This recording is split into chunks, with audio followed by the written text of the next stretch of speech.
के गया जिले के इमामगंज नगर पंचायत अंतर्गत रानीगंज रोड में नीलांचल प्लेस के आगे फिजिशियन डॉक्टर दिग्विजय नारायण के मेडिकल से एक मरीज को एक्सपायरी दवा देने का मामला प्रकाश में आया है। मरीज अनीता देवी ग्राम रोहवे के भाई मंजय कुमार यादव ने शुक्रवार को पत्रकारों से बातचीत करते हुए बताया कि मेरी बहन अनीता देवी को जख्म हो गया था, जिसकी इलाज इमामगंज के डॉक्टर दिग्विजय नारायण के यहाँ 22 अक्टूबर 2023 को कराए थे। मरीज अनीता देवी के भाई मंजय बताते हैं कि डॉक्टर के प्रेस्क्राइब के अनुसार जब स्थानीय ग्रामीण चिकित्सक से इंजेक्शन 2 दिन लगातार दिलवाए तो तबीयत सुधरने के बजाय बिगड़ना शुरू हो गया। तभी अचानक दवा पर नजर पड़ गई, जिसका एक्सपायरी डेट फेल था। तभी इसकी शिकायत डॉक्टर साहब से करने उनकी क्लिनिक इमामगंज पहुंचे तो डॉक्टर साहब ने दुर्व्यवहार कर स्टाफ से बाहर निकलवाने का आरोप लगाया। इस समस्या को लेकर मरीज के भाई मंजय कुमार यादव ने इमामगंज के पत्रकारों से अपनी बात रखी, जहां पत्रकारों ने इससे जुड़े आरोपों के बारे में डॉक्टर दिग्विजय नारायण से मिलकर उनका पक्ष जाना तो उन्होंने एक्सपायरी दवा देने की बात को स्वीकार करते हुए बताया कि मैं इमामगंज में 20 वर्ष से क्लिनिक चला रहा हूँ, आज तक ऐसी शिकायत नहीं हुई थी। स्टाफ की गलती से मरीज को एक्सपायरी दवा दे दी गई है। साथ ही बताया गया कि इसमें स्टॉकिस्ट द्वारा हमारे साथ छल किया गया है। हमें जुलाई में उन्होंने दवा दिया और हमारे स्टाफ द्वारा अक्टूबर में सेल किया गया है, जिसका एक्सपायरी डेट 9वां महीना तक ही था, लेकिन उसमें रखा डिस्टिल वाटर का एक्सपायरी डेट 2026 तक था।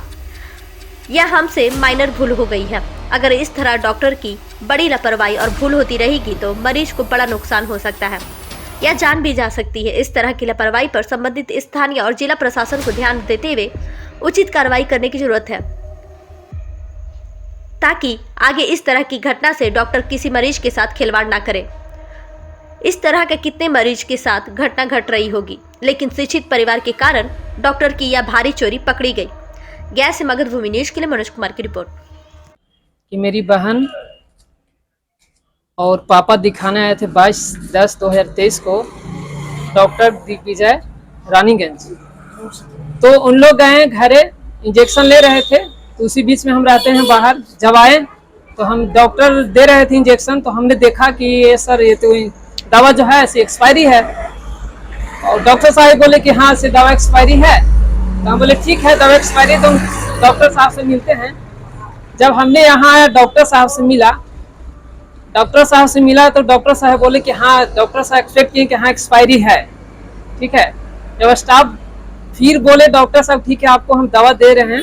जब दवा देने लगे तो कह रहे हैं कि नहीं, दवा हम पैसा काट के नहीं देंगे, जो आपका जो पड़ गया है, ठीक है ना, जो इंजेक्शन आपको पड़ गया है उसको काट के दिया जाएगा।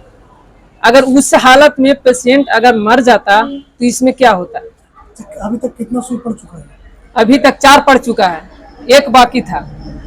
मरीज की हालत कैसी है? मरीज के हालत सर अभी स्थिति बहुत खराब है, ठीक है। जब कल डॉक्टर साहब जब गांव के थे, जब इंजेक्शन दे रहे थे तो बोल रही थी कि हमको मतलब ऐसा लग रहा है ना कि हम मर जाएं, ठीक है ना, मतलब पूरा शरीर में एकदम अजीब टाइप के लग रहा था कि बहुत हार्ड है। क्या हुआ था कि आपके पिताजी यहाँ लेकर के बांध पाए? जख्म हो गया था,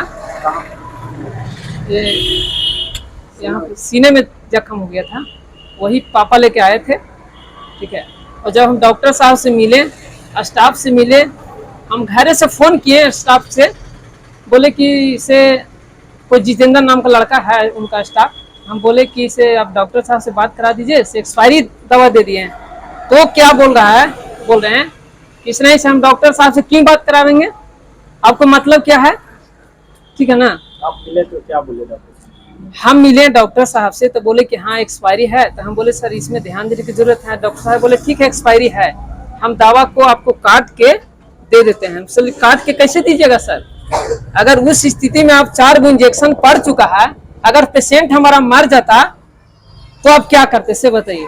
तो डॉक्टर साहब बोले कि हम बोले कि सर इसी स्थिति में सर रानीगंज इमामगंज में कई हॉस्पिटल में महीने मतलब जान लोगों का जा रहा है इसी छोटा मोटा कारण से, ठीक है ना। तो हमारे पास नहीं हुआ है, तुम ऐसा नहीं बोलो, ठीक है ना, यहाँ से जाओ, ठीक है, ऐसा नहीं बोल सकते जी। चेम्बर से भगा दिया डॉक्टर।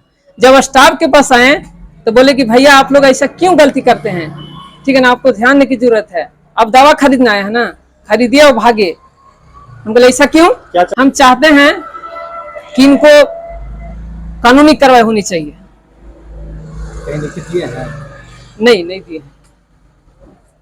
क्या आगे लिख करके कहीं देंगे, इनकी शिकायत भी करेंगे? जी बिल्कुल करेंगे।